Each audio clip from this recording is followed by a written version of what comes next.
म्हणजे पुन्हा 2 वरच मग वाटायचे, पुन्हा 3 वर तर 27% गेलो आपण. आता मला सांगा, अशी कोणती कंपनी आहे भारतात असू द्या का महाराष्ट्रात असू द्या का कोण्या विदेशातली असो, 27% वाटप करणारी कोणती कंपनी आहे? असं तर सांगा सर, आहे का? नाही. मग आता काही जणांना प्रश्न पडल की बाबा मग मी कसा वाटायला किंवा आपली कॅशबॅक कशी वाटायची. बरोबर आहे, कॅशबॅक वाटण्याचं कारण असं आहे आणि ती वाटणार आहे हे पक्क गृहीत धरायचं. जे सांगितलं, आजपर्यंत 3 महिन्यामध्ये एकही सोमवार पेआउट रुकलेला नाही. रुकला का मॅडम? सावंत साहेब, 3 महिने झालं आपली कंपनी दर सोमवारी पैसे वाटते.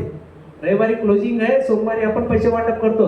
तर एकही सोमवारचे पैसे रुकलेले नाहीत आणि रुकणार पण नाहीत. एकदा टाळ्या वाजवा.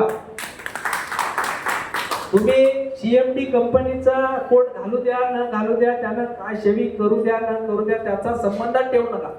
तुम्ही फक्त एकच समान ठेवा की कंपनीनं जे तुम्हाला लिहून दिले त्याप्रमाणे तुम्ही मार्केटिंग करा आणि तुम्ही मार्केटिंग केल्यानंतर कंपनीचं काम करा. कंपनीचं काम जर जेवढं होईल तुमचं तेवढं काम तुम्हाला सोमवारी देणं हे कंपनीचं काम.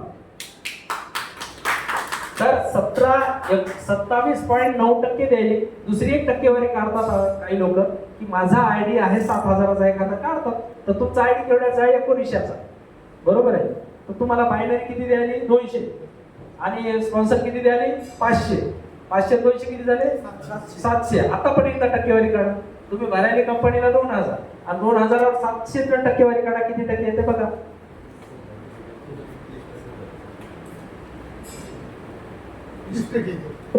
30% चाललंय सर. मग आता तुम्हाला वाटेल काय सर गणित जुळले की नाही की सर असं वाटत असेल तुम्हाला, पण नाही. गणित एकदम ओके आहे. एवढं जरी तुम्हाला पेआउट कंपनी देत आहे का तरी कंपनी फायद्यात आहे. त्याचं कारण असं आहे, ते पण सांगून टाकतो मी, लपून नाही झाकून नाही, काही नाही. कंपनी एका खेड्यामध्ये आहे, स्वतःच्या जागेमध्ये. तीच जर मी प्रोडक्शन एखाद्या MIDC मध्ये टाकलं असतं इथं आणून, तर मला महिन्याला 1.5 लाख रुपये नुसतं करंटचं बिल भरावं लागलं असतं. मी सरपंच राहिलेला असल्यामुळे तुम्हाला माहिती आहे सरपंच लोकांचे बिल चालू असतात की नाही. बरोबर आहे. त्याच्यानंतर सगळ्यात महत्वाचं म्हणजे कारागीर. MIDC मध्ये कारागीर लावायचा म्हटलं तर कमीत कमी किती रुपये घे? 700 1000 तर घे चांगल्या क्वालिटीचा. आमच्या तिथं काय, शेतात जाणाऱ्या महिलेला नुसतं म्हणा विचारे, ताई थांबा तुम्हाला लेबल लावायचं काम आहे मांडी घालून. ताई तर खुशच की हो. बरोबर आहे का? शेतात कुठं उन्हामध्ये जा, पंख्याच्या हवेला लेबल लावायला 200 रुपयामध्ये. म्हणजे प्रोडक्शन खर्च वाचला, त्याच्यानंतर लेबर खर्च वाचला, त्याच्यानंतर कंपनीचं इन्व्हेस्टमेंट वाचलं. इन्व्हेस्टमेंट काय वाचलं? जागा विकत घ्यायचं काम पडलं नाही, स्वतःची जागा आहे कंपनीची, तिथं इन्व्हेस्टमेंट वाचलं. त्याच्यानंतर एक प्लस पॉईंट सांगतो अजून, जेवढं कंपनीचं एवढं मोठं 3 कोट्याचं शेड मारलेलं आहे. माझा मुलाचं वर्कशॉप आहे, घरीच शेड मारले, तिथं पण पैसे वाचले ना आमचे सर. अजून शेड मारणार आहेत आम्ही, मटेरियल येऊन पडलेले, अजून गोडाऊन मारायचे आम्हाला, ते पण आम्ही घरीच मारणार आहे. तिथं पैसे वाचले. मग वाचलेले पैसे कुठं द्यायचे? जाऊ द्या ना, तुम्हाला काय फरक पडला? इतर कंपन्याचं तुम्ही लय काम केलं, आपल्या कंपनीचं थोडं करून पहा, येऊ द्या पेआउट घ्या तुम्ही, काही अडचण नाही. त्याच्यामुळं कंपनीवर शंका करू नका. कंपनीचा पेआउट सुरक्षित काढलेला आहे, कॅल्क्युलेशन पण सुरक्षित आहे. हे पण तुम्हाला क्लिअर सांगतो, कॅल्क्युलेशन सुद्धा मी काढलेले, कोणाच्या भरोश्यावर काढलेलं नाही.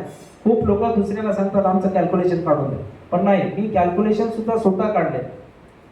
त्याच्यानंतर एवढी टक्केवारी महाराष्ट्रातली कंपनी कुठलीच देणार नाही. त्याच्यानंतर हे एक पॉइंट आहे ठरवायचा.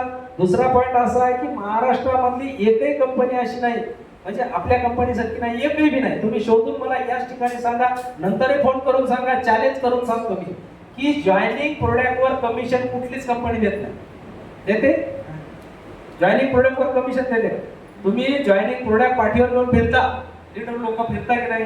उजवा जॉईनिंग झाल्यावर जॉईनिंग पीडीएफ मध्ये जे ठरलेले तेच भेटते तुम्हाला. पण आपली कंपनी एजन्सी धारकाला जॉईनिंग प्रोडक्टवर पण कमिशन देते.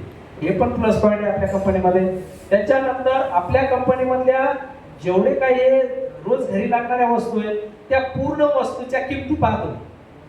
तुमच्या हातात प्रॉस्पेक्ट आहे, तुम्ही पाहू शकता. किमती पहा तुम्ही, मार्केट रेट किमती आहे. नाही ते MLM कंपनी म्हटलं की रेट कसे असतात सर? याच्यावर तुम्हाला 30% डिस्काउंट आहे. अजून काय घेतं? सोने का सुहागा म्हणतो आपण त्याला. चला आपण पुढे जाऊया. तर सगळ्यात जास्त इन्कम देणारी आपली कंपनी आहे. आपण आलो इथं, हे बायनरी मॅचिंग झाली, तुम्हाला 300 रुपये, सॉरी 1700 रुपये इथपर्यंत तुम्हाला मिळून गेले. याच्यानंतर तुम्हाला काम करायला सुरुवात झाली, इकून एक पडला, इकून एक पडला, ही मॅचिंग इथून पुढे आल्यावर 1:1 आहे, म्हणजे इकून एक पडला, इकून एक पडला तरी तुम्हाला मॅचिंग होते, बायनरी भेटते. ही बायनरी तुम्हाला 200 रुपये भेटते.